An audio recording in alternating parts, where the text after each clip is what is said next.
जय श्री राधे। पूज्य श्री सद्गुरुदेव भगवान के चरणों में प्रणाम। पूज्य श्री सेठ जी का पावन चरित्र।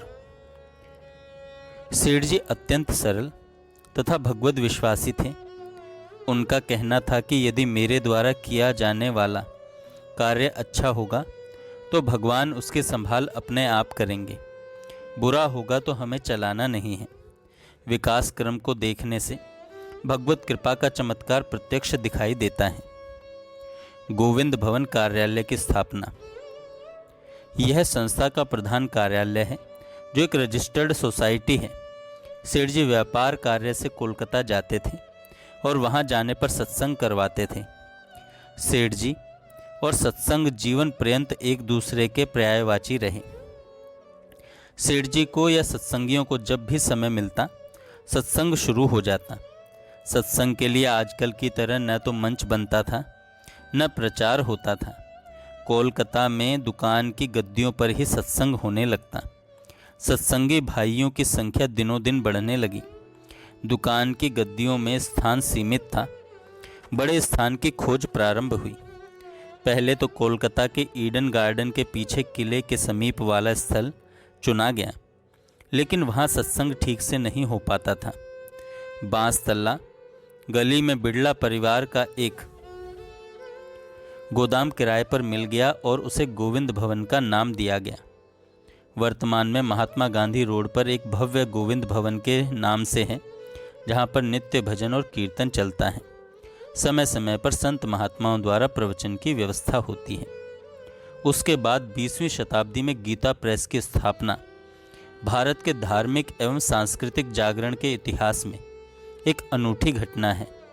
परमार्थ के क्षेत्र में इसकी औद्योगिक सफलता का आकलन इसी से लगाया जा सकता है कि बिना किसी सरकारी सहयोग, व्यक्तिगत या सार्वजनिक चंदा, दान आदि लिए करोड़ों रुपए प्रति वर्ष का नुकसान अपने ही आर्थिक स्रोतों से जुटाकर इसने नाम मात्र के मूल्य में जन जन तक धार्मिक ग्रंथों को पहुंचाने का जो महान कार्य किया है, उसका दूसरा उदाहरण नहीं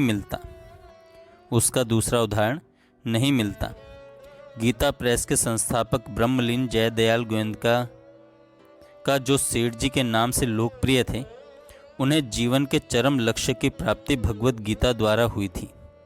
वे चाहते थे गीता के जिस तत्व ज्ञान से उनका जीवन आलोकित था, साधना का जो सौरभ उन्हें प्राप्त हुआ था, उससे अन्य लोगों का जीवन भी प्रकाशित और सुवासित हो।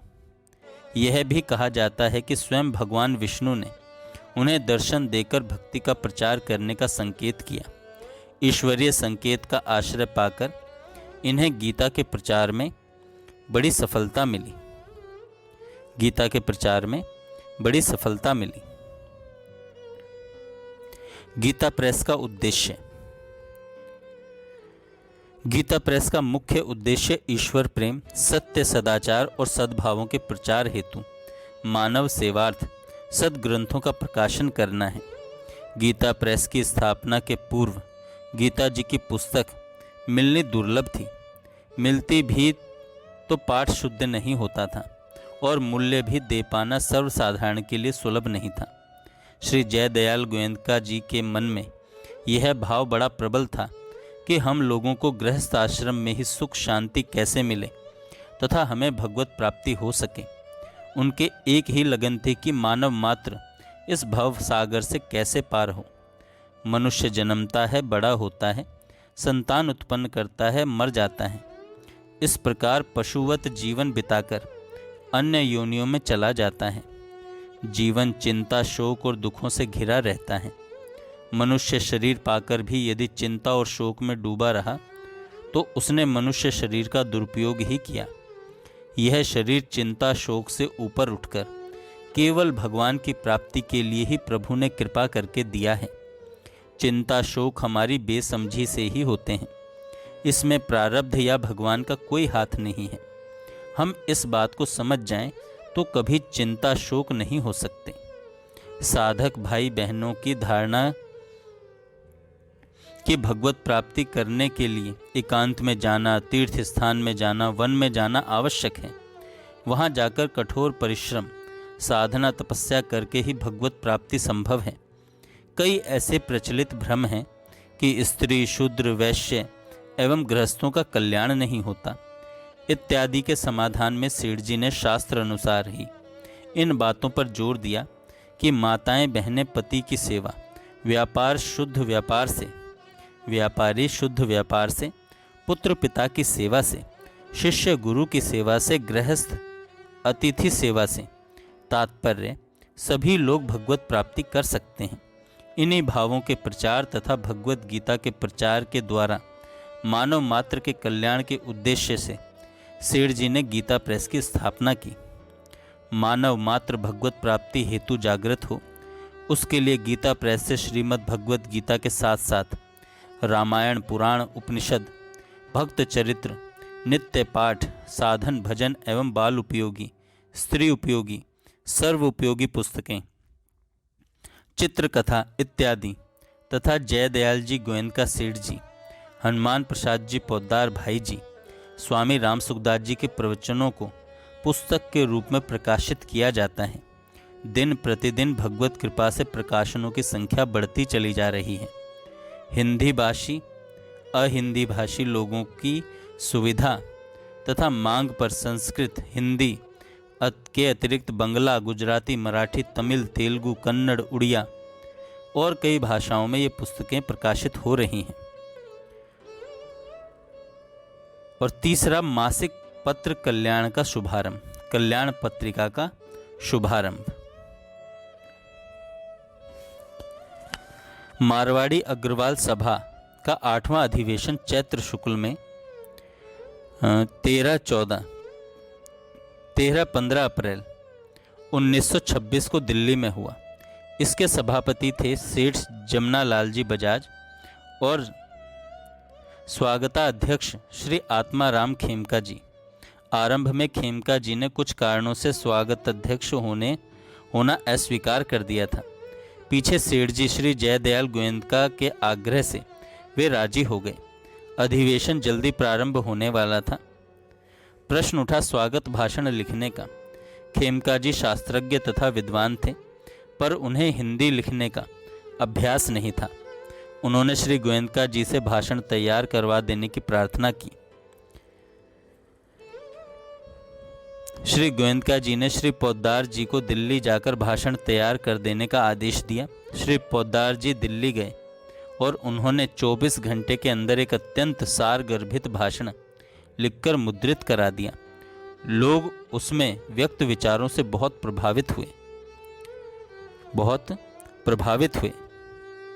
हनुमान प्रसाद जी पोद्दार के अथक परिश्रम से कल्याण का प्रथम अंक अगस्त 1926 के दिन सत्संग भवन मुंबई के द्वारा वेंकटेश्वर प्रेस में छपकर प्रकाशित हुआ। दूसरे वर्ष से कल्याण का प्रथम अंक विशेषांक के रूप में भगवन नाम अंक निकला। पहले वर्ष में 12 साधारण अंक प्रकाशित हुए। बाद में कल्याण के प्रकाशन की योजना गोरखपुर में बन गई। सेठ जी ने बांकुड़ा से भाई जी को पत्र दिया कि कल्याण का सारा स्टाफ लेकर गोरखपुर जाकर कल्याण का आगामी अंक वहीं से प्रकाशित करो। इस प्रकार कल्याण का प्रकाशन गोरखपुर से अगस्त 1927 से प्रारंभ हुआ। कल्याण पत्रिका भक्ति, ज्ञान, वैराग्य, धर्म, सदाचार एवं साधन संबंधी सामग्री द्वारा जन जन को भगवत प्राप्ति हेतु प्रेरित करने का निरंतर प्रयास कर रहा है। इंग्लिश में कल्याण कल्पतरु का शुभारंभ भी सेठ जी ने करवाया। सेठ जी कहते थे, भगवान अपने हैं, हमारा अहित कर ही नहीं सकते। उनसे कुछ मांगना तुच्छता है, क्योंकि वे हमको कितना देना चाहते हैं। कहीं हम छोटी वस्तु मांगकर उनकी सीमा तो नहीं तोड़ रहे हैं। इन सब तथ्यों के पोषक सेठ जी ने सदैव भगवान की निष्काम भक्ति व कर्म किया। वे कहा करते थे कि भगवान से कुछ मांगना अपने आप को भगवान से बुद्धिमान समझना है। स्वामी श्री राम सुखदास जी महाराज कहा करते थे कि जिस प्रकार ज्ञान मार्ग के आचार्य शंकराचार्य जी एवं भक्ति मार्ग के आचार्य श्री रामानुजाचार्य जी हैं, इसी प्रकार सेठ जी निष्कामता के आचार्य हैं। एक बार सेठ जी रोगग्रस्त हो गए। उनके सत्संगियों ने विचार किया कि भगवान से उनके स्वस्थ होने की प्रार्थना करनी चाहिए। ऐसा सुनकर सेठ जी उन लोगों से बोले कि जो मेरे लिए अनुष्ठान करेंगे वे मेरे मित्र नहीं शत्रु हैं। हमारे प्यारे का विधान बदलना चाहते हैं। यदि तुम लोग ऐसा करोगे तो मैं भगवान से यही प्रार्थना करूंगा कि वे तुम्हारी प्रार्थना नहीं सुने, उनके जो जचे वैसा करें। एक बार भगवान विष्णु ने अपने चतुर्भुज रूप से सेठ जी को साक्षात दर्शन दिया। सेठ जी ने सोचा कि इनको तो मैंने बुलाया नहीं, फिर ये क्यों आए। उसी क्षण उन्हें स्फुरना हुई कि निष्काम भक्ति के प्रचार के लिए भगवान ने दर्शन दिया है। तब से वे निष्काम भक्ति के प्रचारक हो गए। आपने पूरे जीवन भर में केवल एक ही सकाम प्रार्थना भगवान सूर्य से की कि यदि पर स्त्री में मेरी पाप बुद्धि हो जाए तो मुझे भस्म कर दें। वे पर स्त्री को स्पर्श तक नहीं करते थे तथा बिना घर वालों को साथ लिए स्त्रियों को अकेले सत्संग इत्यादि में आने से मना करते थे। लेकिन धर्म, नीति और मर्यादा का पालन करना उनके लिए अत्यंत सहज और सरल था।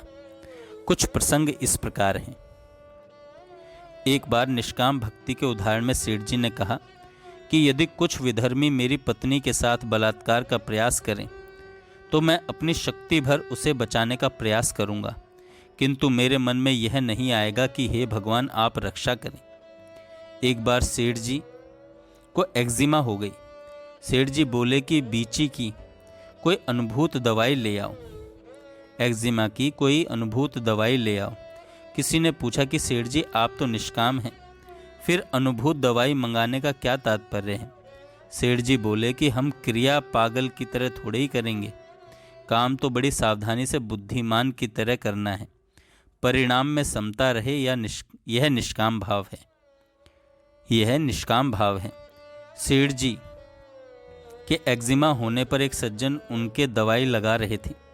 सेठ जी बोले कि जितने प्रेम से आप मेरे दवाई लगा रहे हैं वैसे ही औरों के भी लगाएं तो मुक्ति हो जाए। घनश्याम जी से सेठ जी के एक परिकर थे घनश्याम जी। घनश्याम जी से सेठ जी ने अंत समय में पूछा, भगवान को जाकर क्या कहोगे। घनश्याम जी बोले कि उनसे कहूँगा कि सारे संसार का भ्रष्टाचार मिटा दें। सेठ जी बोले, नहीं भाई नहीं, मालिक को हुक्म थोड़े ही देना चाहिए। तब घनश्याम जी ने पूछा, क्या बोलूं। तब सेठ जी ने कहा कि बोलना चाहिए कि आपको जो मन में आए वो करो। एक बार सेठ जी के सिर में दर्द हो रहा था। किसी भाई ने कहा कि सेठ जी आप ध्यान लगा लें तो सिर दर्द दूर हो जाएगा। सेठ जी बोले कि क्या सिर दर्द को दूर करने के लिए ध्यान लगाऊं। स्वर्ग आश्रम में एक बार सेठ जी वट वृक्ष के नीचे बैठे थे। एक विदेशी कैमरे से उनका चित्र लेने लगा। उन्होंने अपने चेहरे पर गमछा डाल दिया। सेठ जी अपना चित्र खिंचवाने, छपवाने, पुजवाने इत्यादि के विरोधी थे। एक बार किन्हीं सज्जन ने कहा कि आप ऋषिकुल चूरू के लिए फंड जमा कर दें ताकि ब्याज से संस्था आराम से चल सके। सेठ जी बोले कि यदि अच्छा काम होगा तो धन की कमी रहेगी नहीं, खराब काम होगा तो हमें चलाना नहीं है। गोविंद भवन में एक सत्संगी को उन्होंने बताया कि अभी तुम्हारे धारणा है कि मेरे संग से तुम्हें मुक्ति मिल जाएगी, इसलिए मेरे से प्रेम करते हो। यदि तुम्हारे जच जाए कि मेरे संग से तुम्हें नरक में जाना पड़ सकता है, तब भी मेरे से प्रेम करोगे, तब वह निष्काम प्रेम है। गोरखपुर में एक कुष्ठ आश्रम है जो बाबा राघव दास जी का स्थापित किया हुआ है। उस समय उसके सभापति पूज्य श्री भाई जी थे। बाबा राघव दास जी का जयंती समारोह मनाया जा रहा था। कार्यक्रम के अध्यक्ष पद पर इलाहाबाद हाई कोर्ट के अवकाश प्राप्त न्यायाधीश श्री बृंदेश्वरी प्रसाद जी थे। कई सत्संगी भाई जी सेठ जी के साथ चले गए थे। सभी वक्ता लोग केवल बाबा राघव दास जी की बड़ाई एवं कुष्ठ आश्रम की बड़ाई पर बोल रहे थे। बाद में भाई जी ने सेठ जी से प्रार्थना की कि आप भी आशीर्वाद के रूप में कुछ कहिए। सेठ जी ने तो पूरा व्याख्यान सोच रखा था, परंतु अब तो थोड़े ही समय में बोलना था, इसलिए आवाज़ कुछ धीमी निकली। कहा कि आशीर्वाद देने का न तो मेरा अधिकार है न योग्यता। मैं तो आपकी सेवा में कुछ निवेदन कर देता हूँ। आप लोग जो यह सेवा का काम करते हैं बहुत अच्छा है, परंतु आप जिनकी सेवा करते हैं उनका अपने ऊपर ऋण मानना चाहिए। कारण आपने तो समय लगाकर उनकी भौतिक सेवा की और आपका निष्काम भाव होने से आपका अंतःकरण शुद्ध होकर आप भगवान के निकट पहुंच गए। इसलिए बड़ी सेवा तो आपकी हुई। यदि ये सेवा का मौका नहीं देते तो आपको यह अलौकिक लाभ कैसे मिलता। उसके बाद ही श्री बृंदेश्वरी प्रसाद जी भाषण देने के लिए खड़े हुए तो बोले, पूज्य श्री गोयंका जी ने थोड़े समय में कितनी बात युक्तियों समेत कह दी। हमने तो आज तक ऐसी बात सुनी नहीं। नेकी कर दरिया में डाल, यहाँ तक तो सुना है, परंतु जिसका उपकार किया जाए उसका अपने ऊपर ऋण माने यह युक्ति समेत समझाकर बताया। ऐसा तो आज तक सुना ही नहीं था। एक बार किसी के स्वास्थ्य के लिए किसी ने महामृत्युंजय जप करवाने के लिए पूछा। सेठ जी ने डांट कर कहा, जूते सिलने के लिए काम में लिया जाने वाला चमड़े का धागा लिए भैंस काटना चाहते हो? इस समय तो उसे भगवत प्राप्ति हो सकती है। एक बार प्रवचन में सेठ जी ने कहा, कभी यदि भगवान दर्शन दें और वर मांगने के लिए कहें तो कहना चाहिए कि आपको क्या चाहिए, आप मांगे। संसार में आपसे बड़ी कोई चीज़ नहीं है। आप मुझे मिल गए। आपसे संयुक्त होने के कारण मैं आपसे बड़ा हो गया। अब आपको क्या चाहिए, आप मांगे। जो बातें कोई सोच नहीं सकता उन्हें सेठ जी ने करके दिखा दिया। उनकी कार्यशैली के कुछ प्रसंग प्रस्तुत हैं जो उनकी कर्तव्य निष्ठा, भगवद विश्वास तथा सेवा भाव को प्रदर्शित करते हैं। सेठ जी मानव मात्र को भगवत प्राप्ति के लिए साधन भजन में लगाना चाहते थे, लेकिन लोग उनके पास पहले नहीं आते थे। सेठ जी ताश का अद्भुत खेल दिखाकर 2-4 को इकट्ठा कर लेते थे। जब लोग आ जाते तब सेठ जी सत्संग कराना शुरू कर देते थे। इस तरह सेठ जी ने अपने अथक परिश्रम से न जाने कितनों को भगवत प्राप्ति के मार्ग में लगाया।